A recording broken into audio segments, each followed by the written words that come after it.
वाहिगुरू जी का खालसा वाहिगुरू जी की फतेह। गुरु प्यारी साध संगत जी, बिहार तो ਹੁੰਦੇ ਹੋਏ ਅਸੀਂ ਅੱਜ ਪਹੁੰਚ ਚੁੱਕੇ ਹਾਂ ਝਾਰਖੰਡ ਦੇ ਵਿੱਚ।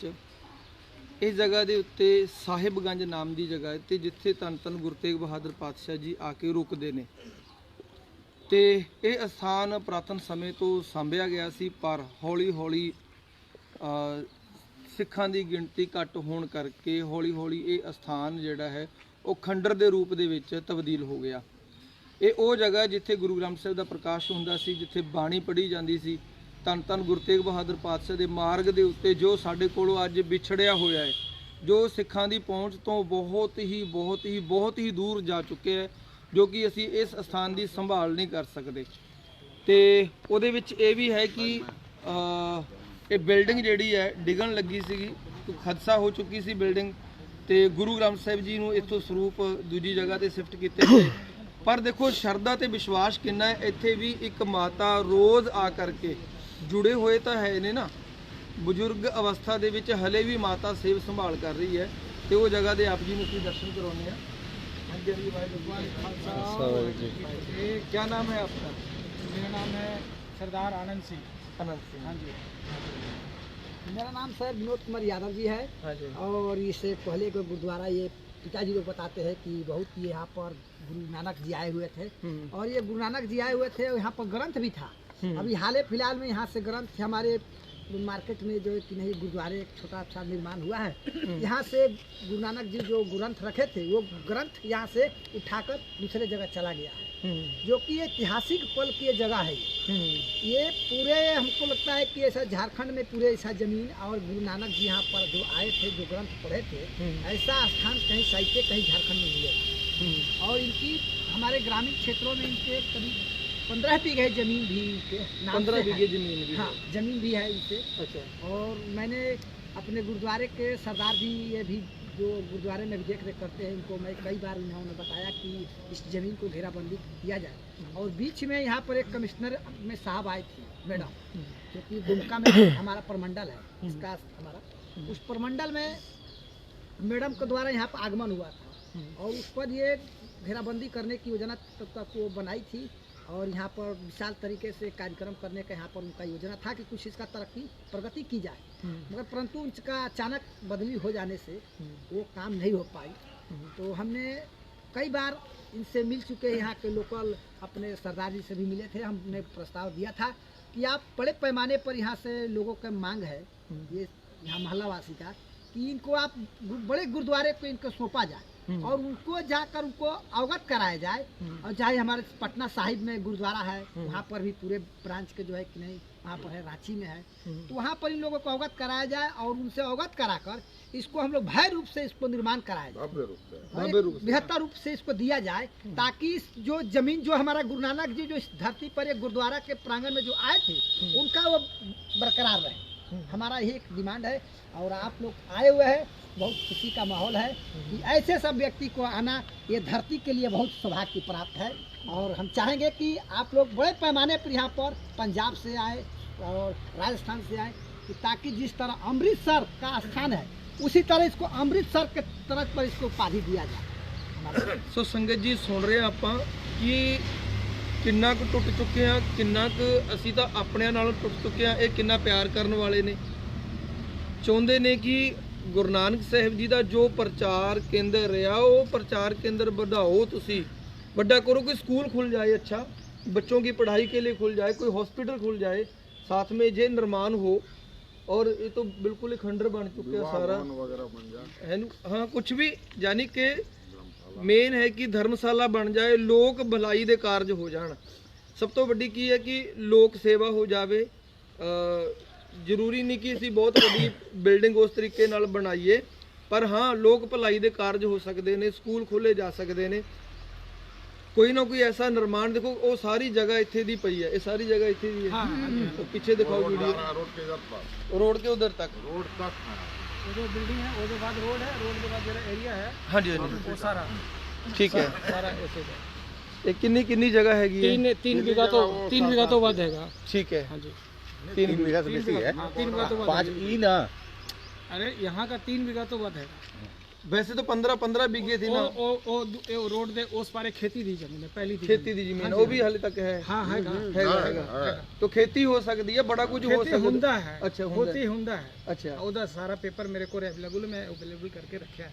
ਠੀਕ ਬਹੁਤ ਵਧੀਆ ਜੀ ਤੇ ਯਾਨੀ ਜੀ ਤੁਸੀਂ ਆਪਣੇ ਬਾਰੇ ਥੋੜਾ ਦੱਸੋ ਕੋਈ ਬਹੁਤ ਸੰਗਤਾਂ ਬਾਹਰਲੇ ਦੇਸ਼ਾਂ ਤੱਕ ਤੋਂ ਲਾਈਵ ਹੋ ਚੁੱਕੀਆਂ ਨੇ।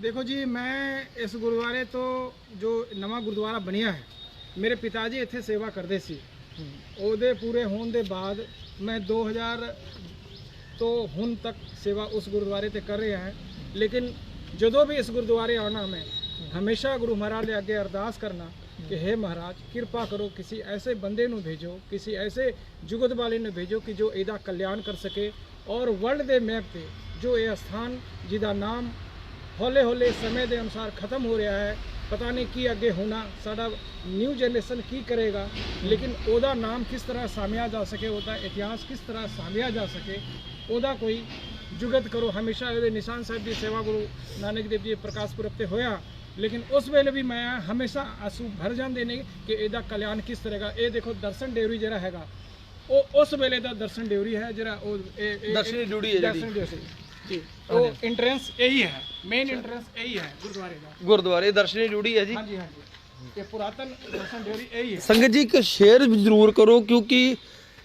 ਮੈਂ ਉਹ ਇਮਾਰਤਾਂ ਸਾਡੀ ਟੀਮ ਜਿਹੜੀ ਆ ਉਹ ਇਮਾਰਤਾਂ ਆਪ ਜੀ ਨੂੰ ਦਿਖਾ ਰਹੀਆਂ ਨੇ ਆਪਾਂ ਮੈਂ ਹਰ ਵਾਰ ਕਹਿੰਦਾ ਆਪਾਂ ਤੁਸੀਂ ਇਹ ਗੱਲ ਕਰਦੇ ਹੋ ਕਿ ਜਿਨ੍ਹਾਂ ਗੁਰਧਾਮਾਂ ਨੂੰ ਪਾਕਿਸਤਾਨ ਦੇ ਵਿੱਚ ਸਿੱਖਾਂ ਤੋਂ ਵਿਛੋੜਿਆ ਗਿਆ ਤੇ ਆ ਸਥਾਨ ਦੇਖੋ ਉਹ ਤਾਂ ਸਾਨੂੰ ਮਿਲ ਨਹੀਂ ਰਹੇ ਤੇ ਇਹ ਹਾਲਾਤ ਤੁਸੀਂ ਦੇਖੋ ਕਿ ਇਹ ਦਰਸ਼ਨੀ ਡਿਊਟੀ ਹੈ ਤੇ ਇਹ ਬਿਲਕੁਲ ਖੰਡਰ ਹੋ ਚੁੱਕੀ ਹੈ ਪਰ ਫਿਰ ਵੀ ਕਿੰਨੇ ਜਿਹੜੇ ਇੱਥੇ ਦੇ ਲੋਕ ਨੇ ਜੁੜੇ ਹੋਏ ਨੇ ਤੇ ਮੈਂ ਆਪ ਜੀ ਨੂੰ ਮਾਤਾ ਜੀ ਦੇ ਵੀ ਦਰਸ਼ਨ ਕਰਾਉਣਾ ਜਿਹੜੀ ਰੋਜ਼ਾਨਾ ਆ ਕੇ ਸੇਵਾ ਕਰਦੀ ਹੈ। ਇਹ ਜਿਹੜਾ ਸਾਧੂ ਰਹਿੰਦੇ ਸੀ ਉਹਦੀ ਸਮਾਧੀ ਹੈ ਉਹਦੀ ਸਮਾਧੀ ਹੈ ਚਲੋ ਉਸ ਵੇਲੇ ਸੇਵਾ ਹੁਆ ਕਰਦੇ ਸੀ ਉੱਥੇ ਪੂਰੇ ਹੋ ਗਏ ਤਾਂ ਉਹਦਾ ਸਮਾਧੀ ਹੈ ਤੇ ਉਸ ਸਮੇਂ ਤੋਂ ਜਿਹੜੇ ਪਿਛਲੇ 300 400 ਸਾਲਾਂ ਤੋਂ ਸੇਵਾ ਨਿਭਾਉਂਦੇ ਆ ਰਹੇ ਸੀਗੇ ਇਹ ਉਹਨਾਂ ਦੀ ਜਗ੍ਹਾ ਉਹ ਵੀ ਅੱਜ ਸਾਡੇ ਕੋਲੋਂ ਜਿਨ੍ਹਾਂ ਨੇ ਕਮਾਈਆਂ ਕੀਤੀਆਂ ਉਹ ਵੀ ਸਾਡੇ ਕੋਲੋਂ ਜਗ੍ਹਾ ਜਿਹੜੀ ਆ ਉਹ ਵੀ ਨਹੀਂ ਸਾਂਭੀ ਜਾ ਰਹੀ। ਤੁਸੀਂ ਦੇਖ ਰਹੇ ਹੋ ਦਰਖਤਾਂ ਦੇ ਵਿੱਚ ਕਿਵੇਂ ਘਰ ਕਰ ਚੁੱਕੇ ਨੇ ਆਉਣ ਵਾਲੇ ਸਮੇਂ ਦੇ ਵਿੱਚ ਹੌਲੀ ਹੌਲੀ ਇਹ ਸਥਾਨ ਖਤਮ ਹੋ ਜਾਣੇ ਨੇ ਨਹੀਂ ਤਾਂ माता जी बरसों से सेवा करते हैं ਔਰ ਮਾਤਾ ਜੀ ਦੇਖੋ ਧੰਨ ਹੈ ਮਾਤਾ ਜੀ ਜਿਹੜੇ ਰੋਜ਼ਾਨਾ ਕਿਤੇ ਇਹ ਇਤਿਹਾਸਕ ਮਾਤਾ ਨੇ। ਨਮਸਕਾਰ ਮਾਤਾ ਜੀ ਵਾਹਿਗੁਰੂ ਜੀ का खालसा आशीर्वाद बहुत देता है माता। कैसे हो? हाँ ठीक है बाबू जब चले आते हैं तो ठीक है न है। कितने देर से सेवा कर रहे हो आप? बहुत दिन से अच्छा बहुत दिन हो गया है यहाँ माता जी रहे यहाँ पंजाबी वो आती तब से तो सब कोई मान रहे हैं। वही पूछ रहे हैं कितने साल हुआ 50 साल 40 साल 60 साल हाँ 40 45 साल हो 50 सालों से सेवा कर 45 साल 50 साल से माता जी सेवा कर रही है संस्थान का। रहे। आपका नाम क्या है माता जी? आरती देवी। आरती देवी। हाँ ਸੋ ਆਰਤੀ ਦੇਵੀ ਜੀ ਇਸ ਸਥਾਨ ਦੇ ਉੱਤੇ ਇਹ ਇਤਿਹਾਸ ਬਣ ਜਾਏਗਾ। ਮੈਂ ਕਹਿੰਦਾ ਕਿ ਸਾਡੀ ਇਹਨਾਂ ਮਾਤਾ ਦਾ ਨਾਮ ਲਿਖਿਆ ਜਾਵੇ ਇਤਿਹਾਸ ਦੇ ਵਿੱਚ ਮਾਤਾ ਦਾ ਨਾਮ ਲਿਖਿਆ ਜਾਵੇ ਜਿਹੜੀਆਂ ਮਾਤਾ ਨੇ ਸਾਡੇ ਸਥਾਨ ਸਾਂਭ ਰੱਖੇ ਨੇ। ਅੱਜ ਤੱਕ ਗੁਰੂ ਗ੍ਰੰਥ ਸਾਹਿਬ ਜੀ ਚਲੇ ਗਏ हाँ सब ਗੁਰੂ ਗ੍ਰੰਥ ਸਾਹਿਬ ਜੀ ਚਲੇ ਗਏ ਇੱਥੋਂ ਪਰ ਇਹ ਹਲੇ ਤੱਕ ਵੀ ਇਹ ਜਗ੍ਹਾ ਨੂੰ ਜਿੱਥੇ ਗੁਰੂ ਦੇ ਚਰਨ ਪਏ ਨੇ ਉਹ ਜਗ੍ਹਾ ਨੂੰ ਭੁੱਲੇ ਨਹੀਂ। ਉਹ ਜਗ੍ਹਾ ਦੀ ਰੋਜ਼ਾਨਾ 50 ਸਾਲਾਂ ਤੋਂ ਆ ਕੇ ਮਾਤਾ ਸੇਵਾ ਕਰ ਰਹੀ ਹੈ। ਕਿਉਂ ਅਸੀਂ ਇਹਨਾਂ ਸਥਾਨਾਂ ਨੂੰ ਵਿਛੋੜ ਰੱਖਿਆ? ਕਿਉਂ ਸਾਡੀਆਂ ਕਮੇਟੀਆਂ ਨਹੀਂ ਜਾਗ ਰਹੀਆਂ? ਕਿਉਂ ਸੁੱਤੀਆਂ ਪਈਆਂ ਨੇ ਕਮੇਟੀਆਂ? ਜਾਂ ਕਮੇਟੀਆਂ ਨਹੀਂ ਜਾਗਣਗੀਆਂ ਤੁਸੀਂ ਜਿੰਨਾ ਮਰਜ਼ੀ ਜ਼ੋਰ ਲਾ ਲਓ ਜਾਗੋਗੇ ਤਾਂ ਉਹ ਕੋਈ ਸੂਰਮਾ ਜਾਗੂਗਾ ਜਿਹੜਾ ਗੁਰਧਾਮਾਂ ਨੂੰ ਆ ਕੇ ਸਾਂਭ ਸਕਦਾ ਹੈ ਜਿਹੜਾ ਗੁਰਧਾਮਾਂ ਨੂੰ ਆ ਕੇ ਸਾਂਭ ਸਕਦਾ ਜਿਹੜਾ ਕਹਿ ਸਕਦਾ ਕਿ ਉੱਠ ਕੇ ਮੇਰੇ ਗੁਰੂ ਤੇਗ ਬਹਾਦਰ ਪਾਤਸ਼ਾਹ ਜੀ ਨੇ ਪੂਰੇ ਹਿੰਦੁਸਤਾਨ ਵਾਸਤੇ पूरी दुनिया के वास्ते धर्म के वास्ते अपना बलिदान दे दिता अपना सीस कटवा दिता धर्म नूं आंच नहीं आउण दित्ती। पर जिथे मेरे गुरु तेग बहादुर साहब दे चरण पए ने साडे कोल ओ जगह नहीं साਂਭੀਆਂ जा रही वो तो इन्ना बूटा ला के सिक्खी दा चले गए पर वो बूटे नूं पानी तां पा लो आके वो बूटे नूं साਂਭਦਾ लवो। ये कहंदे कि प्रचार नहीं हुंदा क्यों करन वाला कोई प्रचारक नहीं है इत्थे। इत्थे ओ प्रचारक ने जिहड़े महंगियां टिकटां लैके हाँ जी सानूं 2 लाख रुपया पेटा दे दो तां असीं आके प्रचार करांगे ਤੇ ਉਹ ਕਮੇਟੀਆਂ ਜਿਹੜੀਆਂ ਨੇ ਗੁਰਦੁਆਰੇ ਲੁੱਟ ਕੇ ਖਾ ਰਹੀਆਂ ਨੇ, ਉਹ ਕਹਿੰਦੇ 2 ਲੱਖ ਵਾਲਾ ਪ੍ਰਚਾਰਕ ਬੁਲਾਓ, 1 ਘੰਟਾ ਪ੍ਰਚਾਰ ਕਰਕੇ ਚਲਾ ਜਾਏਗਾ। ਉਹ ਆਉਣ ਇੱਥੇ, ਜਿਹੜੇ ਗੁਰੂ ਤੇਗ ਬਹਾਦਰ ਸਾਹਿਬ ਦੇ ਇਤਿਹਾਸ ਸੁਣਾਉਂਦੇ ਨੇ ਆ ਕੇ, ਗੁਰੂਆਂ ਦਾ ਇਤਿਹਾਸ ਸੁਣਾਉਂਦੇ ਨੇ ਆ ਕੇ, ਕੱਲਾ ਇਤਿਹਾਸ ਸੁਣਾਓ ਨਾ, ਇਹਨਾਂ ਜਗ੍ਹਾ ਦੇ ਆ ਕੇ ਗੱਲ ਕਰੋ ਵੀ ਸਾਹਿਬਗੰਜ ਦੇ ਵਿੱਚ ਜੇ ਗੁਰੂ ਤੇਗ ਬਹਾਦਰ ਸਾਹਿਬ ਜੀ ਆਏ, ਉਹਨਾਂ ਦੇ ਚਰਨ ਪਏ, ਅੱਜ ਇੱਥੇ ਮਾਤਾ ਇਹ ਉਸ ਸਥਾਨ ਨੂੰ ਸਾਂਭ ਰਹੀ ਹੈ। ਦੂਜੇ ਧਰਮ ਦੇ ਬੰਦੇ ਇਸ ਸਥਾਨ ਦੇ ਨਾਲ ਸਾਂਭ ਰਹੇ ਨੇ, ਆਸਥਾ ਰੱਖੀ ਬੈਠੇ ਨੇ। ਗੁਰੂ ਗ੍ਰੰਥ ਸਾਹਿਬ ਜੀ ਚਲੇ ਗਏ, ਬਾਣੀ ਇੱਥੋਂ ਚਲੇਗੀ, ਪਰ ਉਹ ਬਾਣੀ ਦੀ ਵਾਈਬ੍ਰੇਸ਼ਨ ਹਲੇ ਤੱਕ ਇੱਥੇ ਵਸੀ ਹੋਈ ਹੈ। ਪੀੜਾ ਸਾਹਿਬ ਮੌਜੂਦ ਹੈ, ਇੱਥੋਂ ਚੜ੍ਹਦੇ ਸੀ, ਇੱਥੇ ਗ੍ਰੰਥੀ ਸਿੰਘ ਬੈਠ ਕੇ ਜਾਂ ਇੱਥੇ ਬੈਠ ਕੇ ਬਾਣੀ ਪੜ੍ਹੀ ਜਾਂਦੀ ਸੀ। ਇੱਥੇ ਮਹਾਰਾਜ ਜੀ ਦਾ ਪ੍ਰਕਾਸ਼ ਹੁੰਦਾ ਸੀਗਾ, ਸਾਹਮਣੇ ਤੋਂ ਗੇਟ ਸੀਗਾ, ਉਸ ਗੇਟ ਤੋਂ ਐਂਟਰੀ ਸੀ, ਇੱਥੇ ਕਦੇ ਰੁਮਾਲੇ ਲੱਗਦੇ ਸੀ। ਤੇ ਅੱਜ ਸਾਨੂੰ ਇਹ ਜਗ੍ਹਾ ਸਾਂਭਣ ਦੀ ਲੋੜ ਹੈ। ਅੱਜ ਉਹ ਮੰਜੀ ਸਾਹਿਬ ਉਡੀਕ ਰਹੀ ਹੈ, ਇਹ ਬਿਲਡਿੰਗ ਉਡੀਕ ਰਹੀ ਹੈ ਵੀ ਕਦੋਂ ਸਿੱਖ ਜਾਗਣਗੇ, ਕਦੋਂ ਇੱਥੇ ਆ ਕੇ ਇੱਕ ਗੁਰੂ ਤੇਗ ਬਹਾਦਰ ਸਾਹਿਬ ਜੀ ਦਾ ਅਸਥਾਨ, ਕਿਉਂਕਿ ਪਿੱਛੇ ਅਸੀਂ ਜਾ ਕੇ ਆਇਆ, ਅਸੀਂ ਲੱਭ ਕੇ ਥੱਕ ਗਏ, ਪਰ ਸਾਨੂੰ ਅਸਥਾਨ ਨਹੀਂ ਲੱਭਿਆ। बटेसर स्थान है जी, बटेसर स्थान कालगांव। हाँ हाँ हाँ, हाँ वहाँ पे वो किसी का घर जो पत्थर था, हाँ वो आपसे फोन वो नहीं मिला हमें, कहाँ चलिया गया, किथे चलिया गया, कोई दसन ਲਈ, ਕਿਉਂਕਿ ਨਵੀਂ ਪੀੜ੍ਹੀ ਨੂੰ ਪਤਾ ਨਹੀਂ ਹੈ। ਤੇ ਅੱਜ ਤੋਂ 100-200 ਸਾਲਾਂ ਬਾਅਦ ਤੁਸੀਂ ਇਹ ਜਗ੍ਹਾ ਲੱਭੋਗੇ ਗਈ ਕਿੱਥੇ? ਦੋਸ਼ੀ ਕੌਣ ਹੋਏਗਾ? ਅੱਜ ਦੀ ਨੌਜਵਾਨ ਪੀੜ੍ਹੀ, ਅੱਜ ਦੇ ਕਮੇਟੀਆਂ ਜੋ ਨਹੀਂ ਜਾਗ ਰਹੀਆਂ। ਸੋ ਇਹ ਅਸਥਾਨ ਹੈ ਜੋ ਅਸੀਂ ਦਰਸ਼ਨ ਕਰਾ ਰਹੇ ਹਾਂ। ਦੇਖੋ ਉੱਪਰ ਬਿਲਡਿੰਗ ਨੂੰ ਥੋੜਾ ਮੋਟਾ ਸਾਂਭ ਕੇ ਰੱਖਿਆ ਹੋਇਆ। ਕਾਰ ਸੇਵਾ ਵਾਲੇ ਬਾਬੇ ਜਾਗਣ ਤੇ ਗਿਆਨੀ ਜੀ ਦਾ ਨੰਬਰ ਅਸੀਂ ਦਵਾਂਗੇ। ਗਿਆਨੀ ਜੀ ਆਜੋ, ਨੰਬਰ ਜ਼ਰੂਰ ਦੇ ਦਿਓ ਆਪ ਜੀ।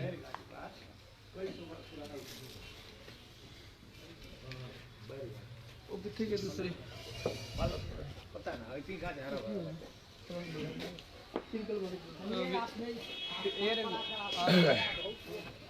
ਆ ਰਹੇ ਭਗਤ ਜੀ, ਆਪ ਜੀ ਵੀ ਨਾਲ ਹੋ ਜਾਓ। ਸੋ ਇਹ ਟਵਿੰਕਲ ਭਗਤ ਜੀ ਨੇ, ਇੱਥੋਂ ਤਕਰੀਬਨ ਥੋੜੀ ਦੂਰ ਰਹਿੰਦੇ ਨੇ, ਮਿਰਜ਼ਾ ਚੌਂਕੀ ਰਹਿੰਦੇ ਨੇ, ਤੇ 20 ਕਿਲੋਮੀਟਰ ਦਾ ਫਾਸਲਾ 20 ਕਿਲੋਮੀਟਰ ਦਾ ਫਾਸਲਾ ਹੈ, ਪਰ ਬੜੀ ਆਸਥਾ ਹੈ ਤੇ ਲੋਕਾਂ ਦੇ ਵਿੱਚ ਇਹਨਾਂ ਦੇ ਨਾਲ ਪੂਰੇ ਮੰਤਰੀਆਂ ਤੱਕ ਇਹਨਾਂ ਦੀ ਪਹੁੰਚ ਹੈ ਇਸ ਇਲਾਕੇ ਦੇ ਵਿੱਚ, ਕਿਉਂਕਿ ਇਹਨਾਂ ਦਾ ਬਹੁਤ ਵੱਡਾ ਕਾਰੋਬਾਰ ਹੈ, ਥ੍ਰੈਸ਼ਰ ਦਾ ਕਾਰੋਬਾਰ। ਅਸੀਂ ਰਾਤੀ ਇਹਨਾਂ ਦੇ ਘਰ ਹੀ ਰੁਕੇ ਸੀ, ਬੜੀ ਸ਼ਰਧਾ, ਬੜਾ ਪ੍ਰੇਮ ਹੈ। ਇਹ ਵੀ ਚਾਹੁੰਦੇ ਨੇ ਕਿ ਇਹ ਇੱਥੇ ਨਾਲ ਲੱਗਣਗੇ, ਗਿਆਨੀ ਜੀ ਨਾਲ ਨੇ, ਇੱਥੇ ਦੀ ਕਮੇਟੀ ਨੂੰ ਅਸੀਂ ਕੋਸ਼ਿਸ਼ ਕਰਾਂਗੇ ਉਹ ਨਾਲ ਲੱਗਣਗੇ, ਝਾਰਖੰਡ ਦੇ ਵਿੱਚ ਇਹ ਨਾਲ ਲੱਗਣਗੇ। ਇਹ ਅੱਜ ਇਹ ਕਰਾ ਸਕਦੇ ਨੇ, ਜੋ ਇਹਨਾਂ ਦੇ ਵਿੱਚ ਹਿੰਮਤ ਹੈ ਇਹ ਕਰਾ ਸਕਦੇ ਨੇ, ਪਰ ਜੇ ਆਪਾਂ ਜਾਗਾਂਗੇ। ਸੋ ਆਪ ਜੀ ਆਪਣੇ ਬਾਰੇ में थोड़ा सा परिचय दें। मेरा नाम टिंकल कुमार भगत हुआ, घर मिर्जा चौकी, साहिबगंज, झारखंड में है, और मैं एक पत्थर व्यवसाय से जुड़ा हुआ हूँ। और मैं चाहता हूँ कि इस जगह का जीर्णोद्धार हो, पूरे सिख समुदाय के लिए एक अच्छी बात होगी। ये अभी पूरी जीर्ण शीर्ण अवस्था में है, हम लोग को चाहिए कि इसको मिलजुल कर इसका उद्धार किया जाए। कोई अस्पताल, धर्मशाला या कोई भी चीज़ जिससे लोगों का भला हो सके, इसका निर्माण यहाँ पर किया जाए। अपना नंबर बताइएगा जरूर। 9939138889, ये मेरा मोबाइल नंबर है। ਗਿਆਨੀ ਜੀ ਤੁਸੀਂ ਆਪਣਾ ਜੀ? हाँ जी, मेरा नंबर है 9431517140। ਤੇ ਇਹ ਜਗ੍ਹਾ ਕਿੱਥੇ ਪੈਂਦੀ ਹੈ ਜੇ ਕੋਈ ਪੰਜਾਬ ਤੋਂ ਆਉਂਦਾ? ये साहिबगंज झारखंड का तालबन्ना मोहल्ला हैगा।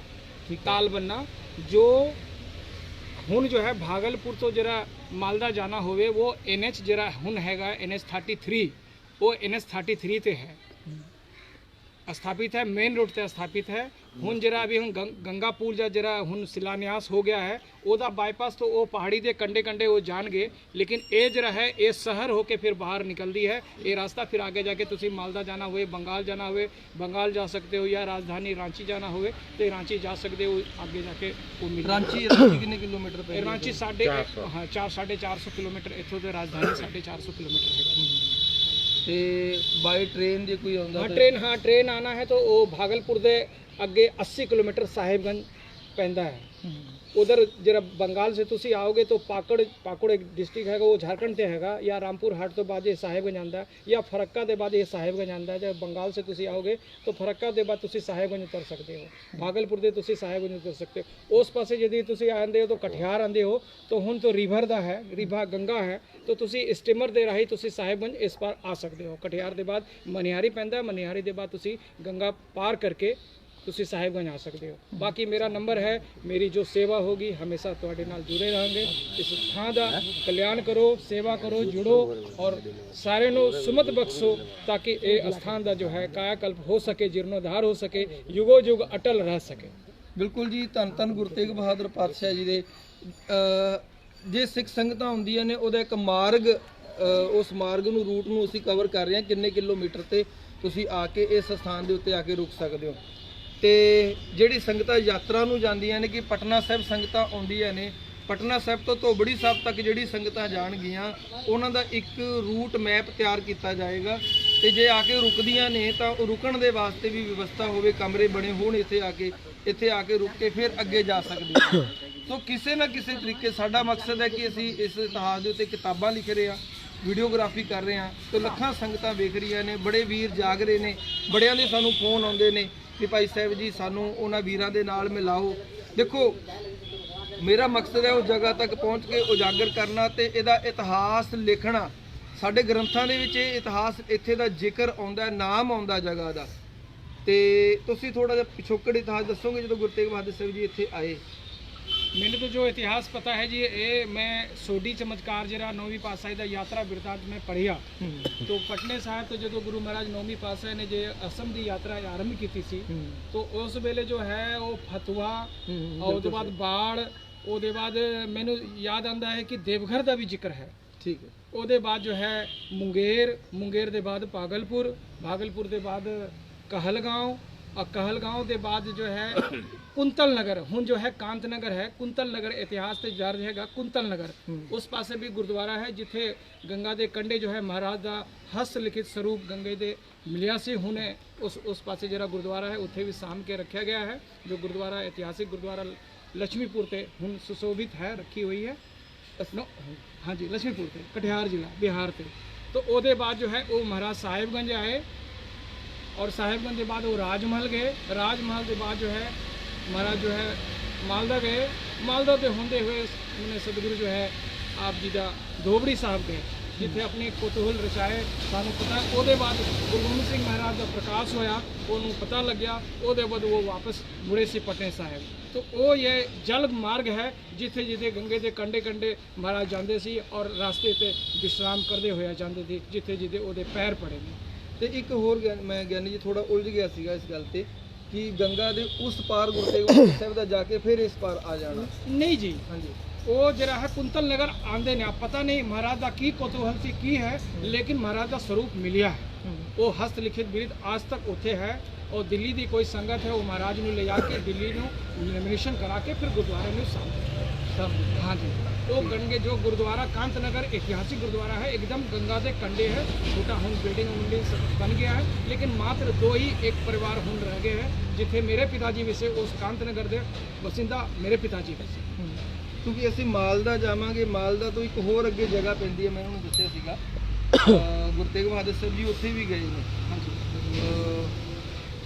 ਮੈਨੂੰ ਜਗ੍ਹਾ ਦਾ ਨਾਮ ਕਿਤੇ ਨਹੀਂ ਆ ਰਿਹਾ ਲਿਖਿਆ ਹੋਇਆ ਉਸ ਤੋਂ ਵਾਪਸ ਅਸੀਂ ਕਾਂਤ ਨਗਰ ਆਵਾਂਗੇ नहीं जी ਨਹੀਂ ਸਾਡਾ ਆਣ ਦਾ ਗੱਡੀ ਲੈ ਕੇ ਨਾ ਜੀ नहीं गड्डी लेके तुसी आओगे तो तुसे उस पार चले उस उधर इधर नहीं आओगे ਉਹ ਦੂਜੇ ਪਾਸੇ दूजे पासे ਫਿਰ ਅਸੀਂ ਧੂਬੜੀ ਉਧਰ ਨਿਕਲ ਜਾਵਾਂਗੇ ਸਿਲੀਗੁੜੀ हाँ निकल सकते हाँ, हो सिलीगुड़ी निकल नहीं तो मालदा तो इस तरह तुसी कर सकते हो कि सिलीगुड़ी मैंने मालदा के बाद तुसी जो है उधर धोबड़ी सिलीगुड़ी होंदे हो तुसी धोबड़ी साहब चले जाओ ਨਹੀਂ ਫਿਰ ਕੀ ਹੈਗਾ ਕਿ ਅਸੀਂ ਵਾਪਸ ਕਲਕੱਤੇ ਵਾਲੇ ਰੂਟ ਤੇ ਵੀ ਹਲੇ ਸਥਾਨ ਲੱਭਣੇ ਨੇ अच्छा जी वो तो भी- तुसी मालदा के बाद तुसी मालदा के बाद 100 किलोमीटर हाँ, तो कटिहार आ जाओ कटिहार और कटिहार तो तुसी लक्ष्मीपुर चले जाओ कड़ा गोला हाँ कड़ा गोला जो है जरा स्टेशन है तो कड़ा गोला नाम ये पड़िया कि जो महाराज कड़ा बना के देंदे सी कड़ा तो अपभ्रंश रूप से नाम जरा है कड़ा दा गोला वो जरा प्रसाद देंदे सी तो लगता था दो से लोकाचार दे भाषा ते लगता थे गोला कड़ा दा गोला कड़ा प्रसाद दा कड़ा दा गोला तो कड़ा दा गोला तो कड़ा गोला नाम पड़ गया ਹੁਣ ਜਦੋਂ ਕੜੋਗਲਾ ਸਟੇਸ਼ਨ से ਤੁਸੀਂ ਬਾਹਰ ਨਿਕਲੋਗੇ तो वो जरा मार्केट है छोटी सी मार्केट, वो मार्केट का नाम ਹੁਣ गुरु बाजार है। गुरु बाजार है। गुरु वाह बाजार जी वाह। गुरु बाजार है। उस पासे 5 पिंड हैगा, लक्ष्मीपुर, भंडारतल, उचला और हुसैना। 5 जरा पिंड है, 5 पिंड तक गुरुद्वारा है। 5 पिंड तक गुरु सिख ने। और ऐतिहासिक गुरुद्वारा जरा है कांतनगर है, और वड्डा सब तो गुरुद्वारा लक्ष्मीपुर, ऐतिहासिक गुरुद्वारा लक्ष्मीपुर से बनिया है, जिसे 9वीं पातशाही का शहीदी पूर्व बहुत हमेशा धूमधाम ਦੇ ਮਨਾਉਂਦੇ। ਬਾਹਰੋਂ ਵੀ ਸਿੱਖ ਸੰਗਤ ਇੱਥੇ ਆਉਂਦੀ ਹੈ। ਤੇ ਜਦੋਂ ਕੋਈ ਇਸ ਪਾਸੇ ਧਰਮ ਪ੍ਰਚਾਰ ਵਾਸਤੇ ਕੋਈ ਜਥਾ ਭੇਜਿਆ ਜਾਂਦਾ, ਇੱਥੇ नहीं आके प्रचार करता? नहीं जी, आज तक तो ऐसे तरह का नहीं हुआ। किसी ने खोज फर्स्ट टाइम किसी आए हो कि इस स्थान का खोज करिए, बहुत खुशी की गल है। आज तक किसी ने इस तरह का खोज नहीं। हाँ, कुछ इतिहासकार एक आध 2 बार आए ने, ਉਹਦੇ ਨਾਲ मेरी गल बात हुई है, समझे ने, लिखे ने। वो बोलिया कि मैं ਉਹਦੇ बारे इतिहास बारे लिख रहा है और लिख के भी ਤੁਹਾਨੂੰ भी दे देंगे। मेरे नंबर भी ਉਹਦੇ ਕੋਲ है। लेकिन आज तक फिर इस तरह का कि जो ऑनलाइन भी होवे, ओदा वीडियोग्राफी होवे, फोटो होवे, सारी दुनिया उन्होंने वेखे और जो उन्होंने लगे कि किस तरह का सलाह होनी चाहिए, किस तरह इसका जीर्णोद्धार हो सकता है, किस तरह आप मिलजुल के इस स्थान का कायाकल्प कर सकते हैं। इस तरह का फर्स्ट टाइम तुसी आए हो और फर्स्ट टाइम हो गया। गुरु कृपा ਕਰਨ जी। इसदे हमारी किताब आ रही है सफरे पातशाही 9वीं, जो यहाँ का इतिहास में और पूरे जीवन गुरु तेग बहादुर साहब जी का होएगा। और गुरु तेग बहादुर साहब जी के बारे में कौन कौन जानता है आप में से? नहीं जानते? पढ़े क्या पढ़े हैं आप?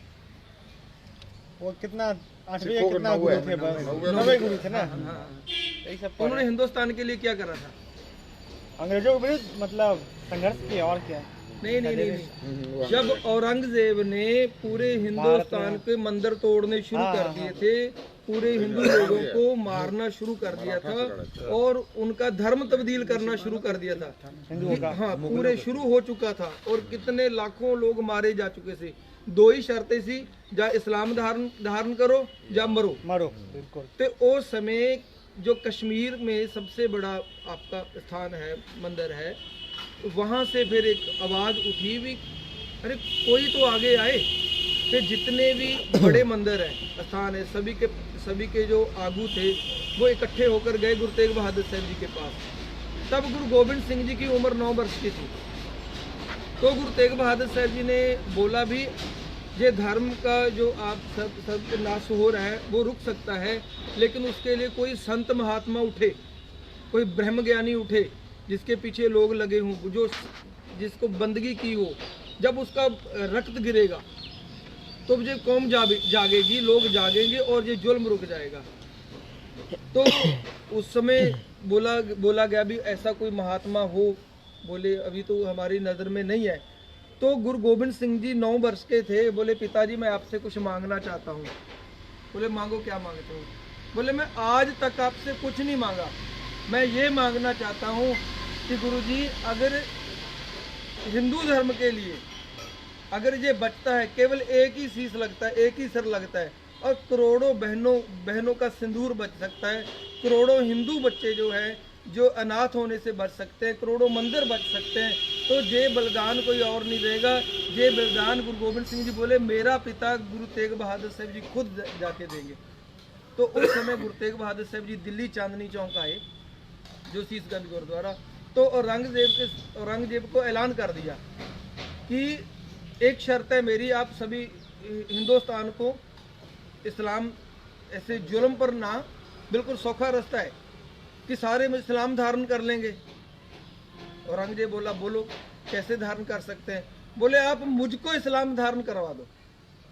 गुरु तेग बहादुर साहब जी बोले मेरा धर्म बदल दो, अगर तुमने मेरा धर्म बदल दिया तो पूरा हिंदुस्तान अपना धर्म बदल देगा। ये उनके साथ फैसला हुआ था। कि औरंगजेब कहता है मेरे लिए तो कोई बड़ी बात नहीं है।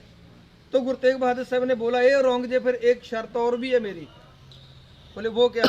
बोले अगर तू मेरा धर्म नहीं बदल सका तो जुबान दे कि पूरे हिंदुस्तान का धर्म तब्दील करना तुम्हें छोड़ना पड़ेगा। तो औरंगजेब बोले मेरे लिए कोई बड़ी बात नहीं है, जो मैं इनके ऊपर जुल्म लागू करूंगा तो ये तो इनको लालच दिखाऊंगा, लोभ दिखाऊंगा, ड्रामा दूंगा तो ये मान जाएगा मेरे लिए अच्छा। तो चांदनी चौक में उनके साथ 3 सिख थे, सतीदास, मतीदास, भाई दयाला जी। उन तीनों को बुलाया गया जो साथी आए थे। सबसे बोले मतीदास साथ में भी देख, औरंगजेब के साथी बोले कि हम आपको पूरे हिंदुस्तान की चौधर बख्शते हैं और आप इस्लाम धारण कर लो। बोले बिल्कुल भी नहीं हो सकता। तो बोले तुम्हें मारा जाएगा। बोले मार दो, मौत तो एक दिन आएगी। तो तुम्हें इस तरीके से मारा जाएगा जो अभी तक किसी को नहीं मारा गया। बोलो कैसे? बोले आपको लकड़ी के अंदर खड़ा करके आपके सिर के ऊपर आरा रखकर और आपको धीरे धीरे काटा जाएगा, आरे ना चीरा जाएगा। बोले मुझे प्रमाण है, तू मेरे सिर पर रख के आरा चला। तो भाई मतीदास जी खड़े हो गए, उनके बाल ऐसे खोल दिए गए। मेरे पास फोटो है, वीडियो है, तो जो भी एनिमेशन बन चुकी है। तो एक इस तरफ लगा, एक तरफ, धीरे धीरे उनको पूरी बॉडी को काट कर 2 टुकड़े कर दिए गुरु तेग बहादुर साहब जी के सामने। उसने धर्म नहीं बदला, औरंगजेब हिल गया जी, एक सिख ने धर्म नहीं बदला। तो दूसरे को बोला गया इसको इससे भी जबरदस्त सजा दो। बोले वो क्या है? बोले पानी में जैसे आलू उबालते हैं ना, पानी के बड़े देग में बिठाकर ऊपर ढक्कन बंद कर दो। अगर ये बच सकता है तो बच ले, इस्लाम धारण कर ले, नहीं पानी में उबाला जाएगा धीरे धीरे। और भाई दयाला जी को पानी की देग में बिठाकर उबाल दिया और वो अंदर से पूरा छिलकर खत्म हो गए, धर्म नहीं छोड़ा। एक सिख और बचा, सतीदास, जो गुरु तेग बहादुर साहब जी के साथ यहाँ पर आए थे, वो लिखारी का काम करते थे। उनको बोला गया, बोले गया आपको रुई में बांधकर, कॉटन में बांधकर जिंदा जलाया जाएगा। बोले मुझे प्रवान है। तो वहाँ पे एक पानी की नदी बहती थी, उसको पानी की तरफ मुख कर दिया भाई सतीदास को। बोले मेरा मुख, मेरा जो चेहरा गुरु की तरफ क्यों नहीं किया, पानी की तरफ क्यों किया? बोला जब तुम्हें आग लगाई जाएगी आपके पास एक ऑप्शन होगा, जब आपको तकलीफ होएगी एक ऑप्शन होगा, आप पानी में छाल मार दीजिएगा, हम आपको बचा लेंगे और इस्लाम धारण कर लीजिएगा। बोले औरंगजेब, पानी की तरफ मैं पीठ करके मेरे गुरु की तरफ मुख करूंगा और हिंदुस्तान को बचाने के लिए मैं खुद जल जाऊंगा। उस समय जिंदा जले भाई सतीदास जी। जब तीनों जल गए तो 11 नवंबर 1675 को गुरु तेग बहादुर साहब जी को चांदनी चौक में बिठाकर 3 शर्तें रखी गई। कोई करामात दिखाओ, कोई दिखा दो, हिला दो दुनिया। गुरु जी बोले मैं बिल्कुल भी ये काम नहीं करूँगा, करामात को, मैं जादूगर नहीं हूँ, करामात नहीं दिखाऊंगा। और दूसरे नंबर पे था इस्लाम धारण करो। बोले ये भी नहीं हो सकता, मरने के लिए तैयार हो जाओ। गुरु तेग बहादुर बोले औरंगजेब तुम्हें अपनी शर्त याद है ना, तो हिंदुस्तान को छोड़ना पड़ेगा। बोले हाँ। तब औरंगजेब हार चुका था। उस समय गुरु तेग बहादुर साहब जी को शीश कलम किया गया, शहीद हो गए। औरंगजेब को ये जुल्म छोड़ना पड़ा। उसके बाद उनके पुत्र गुरु गोबिंद सिंह जी आए, उन्होंने जुल्म उनके साथ टक्कर ली। और गुरु गोबिंद सिंह जी के 4 बच्चे थे, एक 7 साल का और एक 9 साल का। उनका भी धर्म नहीं बदल सके, उनको दीवार में जिंदा चिन दिया गया। सरहंद की दीवार आज भी मौजूद है, दीवार में जिंदा चिरा दिया, बंद कर दिया गया, शहीद हो गए। और उनको शहीद कैसे किया गया? गुरु गोबिंद सिंह जी के 2 गुरु तेग बहादुर साहब जी के पोतरे, उनको दीवार फटकर गिर गए नीचे, तो उनकी गर्दन छाती पर पाँव रखकर ऐसे गर्दन पकड़ के धीरे धीरे जैसे जिबा किया जाता है ना बकरा, वैसे गुरु गोबिंद सिंह जी के पुत्रों को जिबा किया गया और बड़े पुत्र शहीद किए गए। और उनके बाद औरंगजेब गुरु गोबिंद सिंह जी के ऊपर जो सब कुछ करने के बाद जब बैठा तो गुरु गोबिंद सिंह ने चिट्ठी लिखी है, औरंगजेब तो अपने आप को मजहबी कहलाता है, तो मेरा कुछ भी नहीं बिगाड़ सका। मेरे पुत्र शहीद हो गए तो क्या हुआ, मेरे बच्चे शहीद हुए तो क्या हुआ, अभी मेरी संगत तो गुरु तेग बहादुर साहब जी की संगत तो जिंदा है ना, तो ये तो बचे हुए हैं ना। तो औरंगजेब ने आखिरी समय फिर जान नहीं निकल रही थी, मौत नहीं हो रही थी, तो फिर सिखों ने बोला, उसकी बेटी ने बोला अब आपकी मौत तब होएगी जब लिखेंगे वाहिगुरु जी का खालसा वाहिगुरु जी की फतेह। वो दिन औरंगजेब मरा। अब आगे देखना, औरंगजेब मर गया, औरंगजेब के दोनों पुत्रों में जंग शुरू होगी, मैं गद्दी पर बैठूं, मैं गद्दी पर बैठूं। तो औरंगजेब का बेटा था बहादुर शाह, वो गुरु गोबिंद सिंह जी के पास आया, अरे हमने आपके ऊपर इतने जुल्म किए, हमें माफ़ कर दीजिएगा, मुझे आप तख्त पर बैठाइएगा, मुझे तख्त पर बैठाइएगा। तो गुरु गोबिंद सिंह जी बोले चल मैं तेरे साथ चलता हूँ। दुश्मन के बेटे गुरु गोबिंद सिंह जी के अंदर दुश्मनी नहीं थी, उनके साथ देकर उसको दिल्ली के तख्त पर बैठाया। जब पता लगा कि ये मित्रता हो गई है, तो समय जो सरहंद ने जिसमें बच्चे चराए थे उन्होंने 2 बंदे भेजकर गुरु गोबिंद सिंह जी को कत्ल करवा दिया। पर अपने सब कुछ कुर्बान करके हिंदुस्तान को गुरु तेग बहादुर साहब जी बचा के चले गए। और हम यही चाहते हैं कि लोगों को इतिहास पता लगे। ये एक जो गुरुजी ने सबसे ज़्यादा प्रचार गुरुजी ने असम, बिहार और इस इलाके में किया है, पंजाब में बहुत काम किया है। तो यहाँ पर तो गुरुजी आए हैं।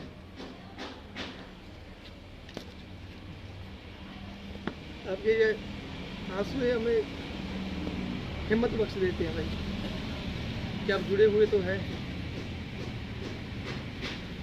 क्या कहना चाहते हैं? नहीं, क्या बहुत बढ़िया आप बोल रहे हैं, और ये सब कहानी पढ़े हैं इतिहास में। आप बताइए 2 शब्द भाई। क्या बोले? आप कोई बताइए क्या होना चाहिए, कैसे? ये जो साहिबगंज का तालबंदा शहर है, ये बहुत ही ज़्यादा ऐतिहासिक है। ठीक है, यहाँ गुरु गोविंद मतलब तेग बहादुर आए थे, गुरु नानक जो 9वें गुरु थे, उन्होंने यहाँ पर ग्रंथ भी लिखा है, वो भी अपने हाथों से। ये हमारे समाज के लिए बहुत ही, और हमारे राज्य के लिए भी बहुत ही गर्व की बात है। ये जो खंडहर हो चुका है जगह, यहाँ पर कुछ समाज के लिए उचित और अच्छा काम होना चाहिए, जिससे हमारा कुछ स्वरूप बदले, मतलब समाज का। और यही कहना चाहते हैं। चलो गुरु कृपा करे, जयकारा लगा के शुरू करते हैं जी कि हमारा काम लोगों तक पहुंचाना, कार सेवा तक जाएगी। आवाज़ उठाएं, सबसे पहले तो बड़ी ना हम आवाज़ उठाएं, बेशक आवाज़ उठाएं। आवाज़ कैसे? तो ना जो बोले सो निहाल। ठीक है, हाँ। बोले सो निहाल, सत श्री अकाल, बोले सो निहाल, सत श्री अकाल। वाहिगुरु जी का खालसा, वाहिगुरु जी की फतेह। दिखा दो, संगत जी में दर्शन करा दो।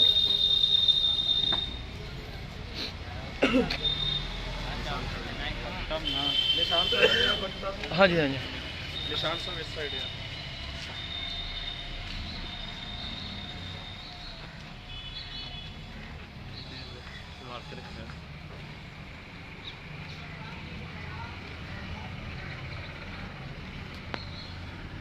देखो ना सोना लिखा, जहाँ शराब पीना मना है और गंद करना